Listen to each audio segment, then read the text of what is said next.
queridos hermanos, estamos nuevamente observando algunos versos allí en el capítulo número 7 de Hechos de los Apóstoles. Es interesante recordar que tal vez el principal personaje en este relato sea uno de los diáconos allí elegidos para asistir a las viudas y a los huérfanos.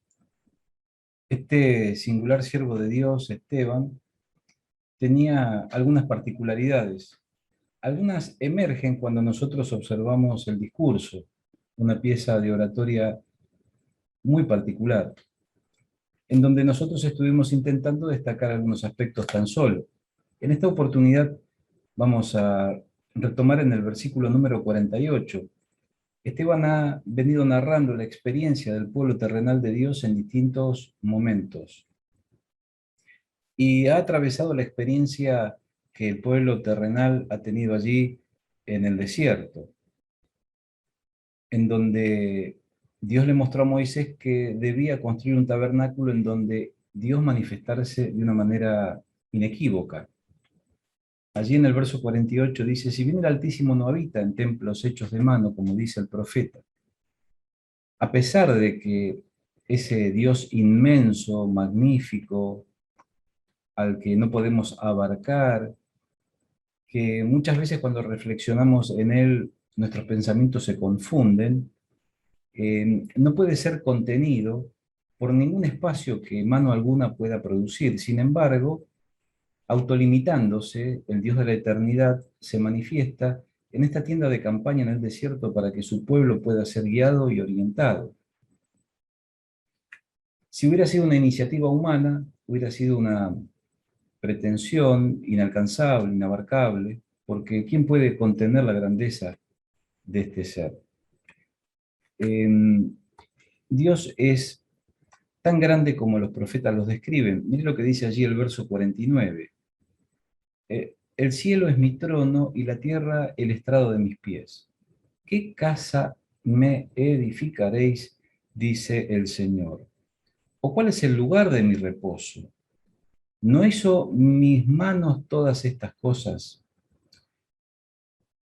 Si efectivamente el poeta inspirado por Dios puede retratar a la persona de Dios como aquel que utiliza al cielo como su estrado, nosotros, utilizando nuestro aparato de pensar, reflexionamos en que este ser es enorme. Pero no solamente porque podemos utilizar un adjetivo que lo describa, sino porque va más allá de nuestro intelecto. Así que era un hecho difícil de materializar, construir un lugar que pudiera ser la residencia estable de este Dios, nuestro Dios. Esto inevitablemente nos hace reflexionar en la presencia del Espíritu Santo en nuestro corazón. Es decir, que Dios habite a la persona. Este hecho tan extraordinario que nos llena de gozo y de satisfacción. Así que para Esteban y para aquellos circunstanciales oyentes en aquel descargo que él está haciendo, Dios tiene esta dimensión. Está fuera de cualquier escala humana. También Esteban va a hacer algunas cosas en su descargo. Va a señalar los errores de los judíos. Mire lo que dice allí el verso 51. Duros de cerviz, incircuncisos de corazón y de oídos. Vosotros resistís siempre al Espíritu Santo como vuestros padres, así también vosotros. Cuando colocamos en cabeza de los judíos esta afirmación, nosotros miramos a la distancia algo que podemos aplicar también a nuestra experiencia personal presente. Porque en un sentido nosotros también, como aquellos hombres en el pasado, no somos lo suficientemente sensibles a la guía del Espíritu Santo, y debiéramos serlo.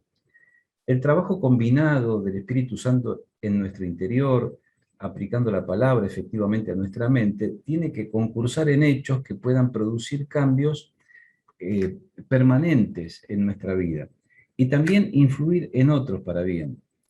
Les está diciendo entonces que eran testarudos, tercos, Y lo está comparado con la rigidez del cuello, allí el autor. La testarudez. ¿Cuántos problemas nos ha traído a través del tiempo la testarudez? Es decir, esta obstinada obcecación, manteniéndonos en ideas o pensamientos que surgen tal vez de nuestra particularidad, de nuestra subjetividad y que queremos llevar a la práctica en la liturgia, a veces en la congregación en la cual nosotros nos congregamos. Qué bueno es dejar que el Espíritu Santo modele, vaya puliendo y que nosotros, siendo sensibles a su día, nos involucremos bajo la supervisión de nuestros mayores, para entonces sí, unos y otros alcanzar la gloria que perseguimos, que no es la nuestra, sino la gloria de Dios. Ellos resistían, confrontaban, chocaban, pensaban en un sentido que estaban alineados y que se estaban conduciendo en la dirección correcta, pero iban precisamente en la dirección contraria. Hace algunos días veíamos en las noticias, sorprendidos, cómo un conductor iba manejando a alta velocidad en contra del tráfico. Nadie sabe cómo se colocó en esa situación, pero esta es una situación de riesgo y terminó muy mal, como todas las situaciones de riesgo a menudo concluyen.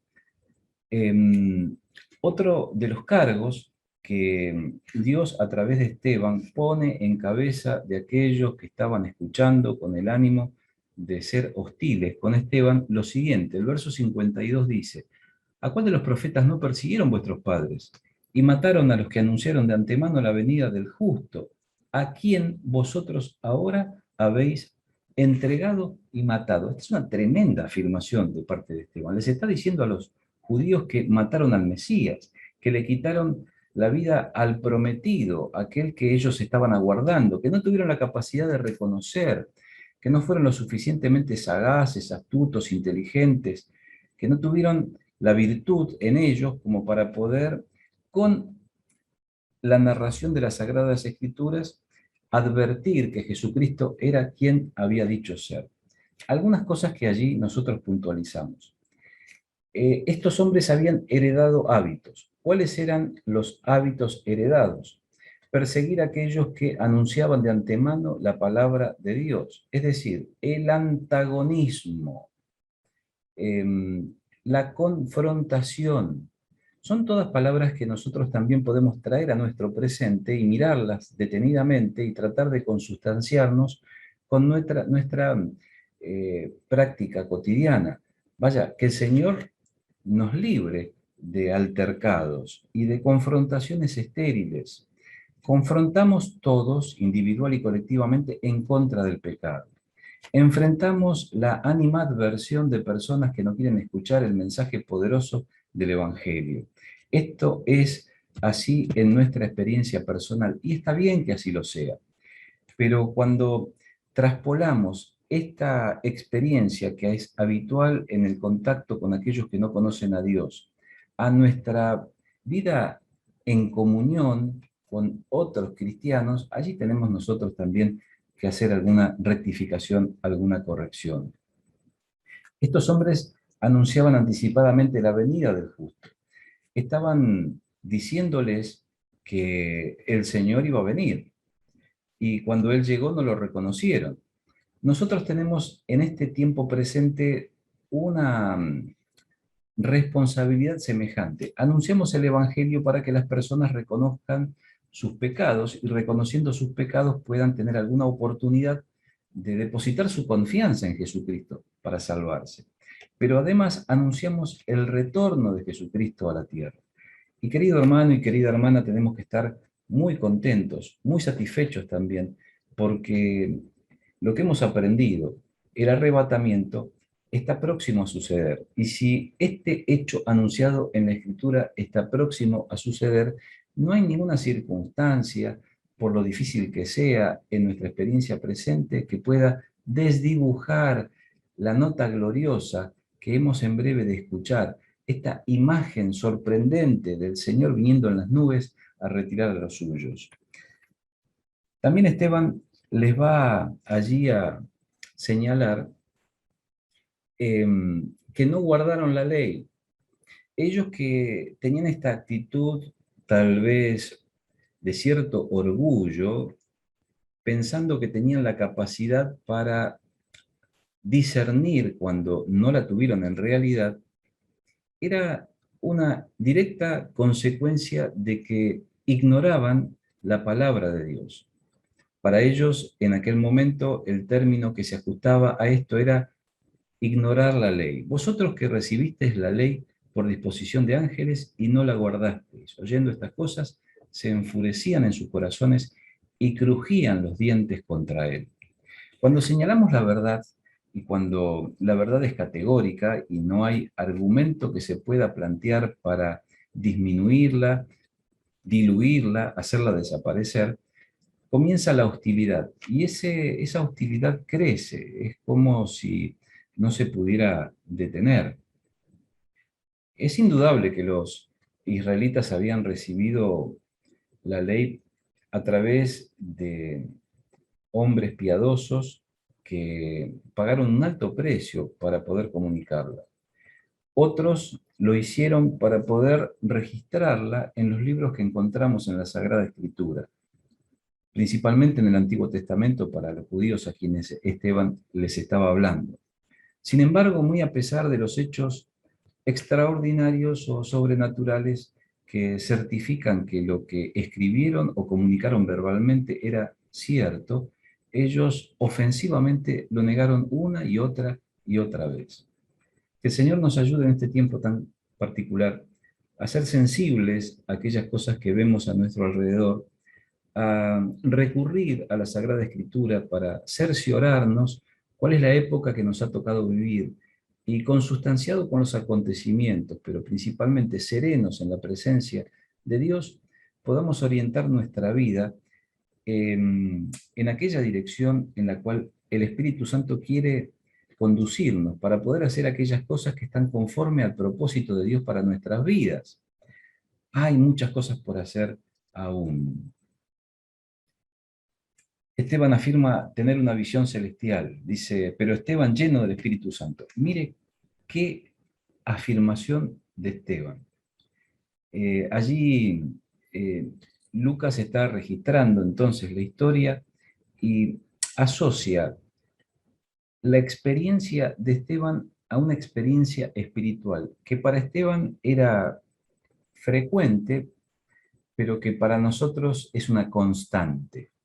La presencia del Espíritu Santo, la llenura del Espíritu Santo. Cuando nosotros no pecamos o cuando luego de cometer un error restablecemos nuestra comunión con Dios, la presencia del Espíritu Santo no solamente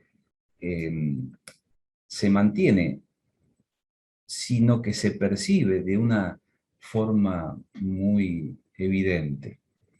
Reside en nosotros esta persona divina. No se va de nosotros porque nos equivocamos. Muy por el contrario, permanece aún a pesar de nuestras contradicciones. Esteban, lleno del Espíritu Santo, en aquella oportunidad, coloca los ojos en el cielo y ve la gloria de Dios. Y en esa gloria que él observa, ve a Jesús que estaba sentado a su diestra.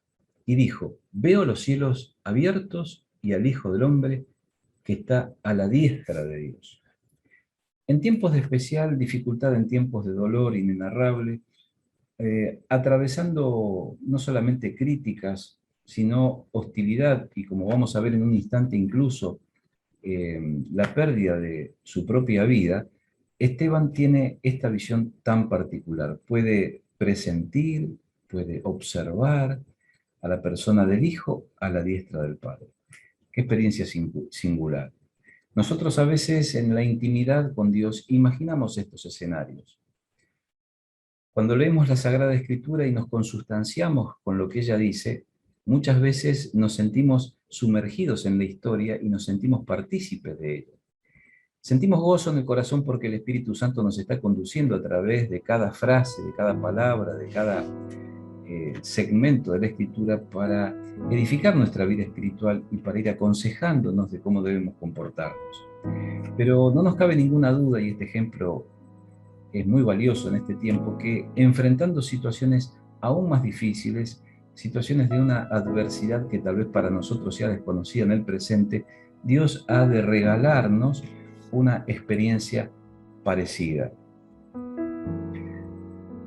Esta afirmación categórica pareciera ser que es el desencadenante de lo que viene luego.